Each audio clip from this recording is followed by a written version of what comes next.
الأنبياء يا جماعة هنلاقي كده عند جزء معين ربنا بدأ يحكي لنا عن الرسل والأنبياء، وبدأ يحكي لنا عن دعوات مستجابة ليهم، ومش بس كده، عن طرق ربنا نجاهم زي ما نجى سيدنا إبراهيم ونجى سيدنا لوط، ودعوة سيدنا زكريا وسيدنا أيوب وسيدنا سليمان وسيدنا داوود كتير كتير. وبعدها جه معنى مهم قوي ولفت انتباه لمعنى مهم جدا، ألا وهو إنهم كانوا يسارعون في الخيرات.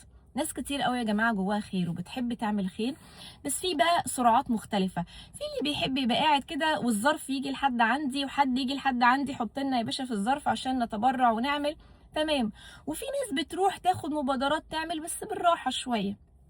بس في ليفل بقى قوي وعالي ربنا بيحبه قوي، الناس اللي هي بتسارع، لا بتجري، انا عايزه اعمل خير بسرعه، عايزه ادور، عايزه اعمل بسرعه. الناس دي بتجيلها نجاه وبتجيلها استجابه دعوات جميله قوي، زي ما ربنا لفت نظرنا في سوره الانبياء.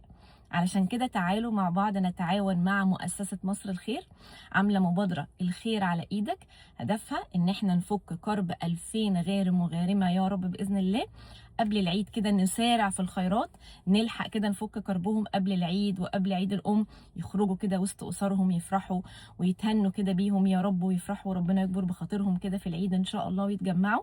نقدر نتبرع لهم في طرق كتير قوي للتبرع، انستا باي او من اي حساب بنكي على حساب 100 هكتب لكم في الكابشن ايه هي طرق التبرع. ونفتكر مع بعض ان احنا قبل ما بنكون بنفك كربهم، احنا بنفك كرب لينا احنا في الاخره، زي ما الرسول عليه الصلاه والسلام علمنا.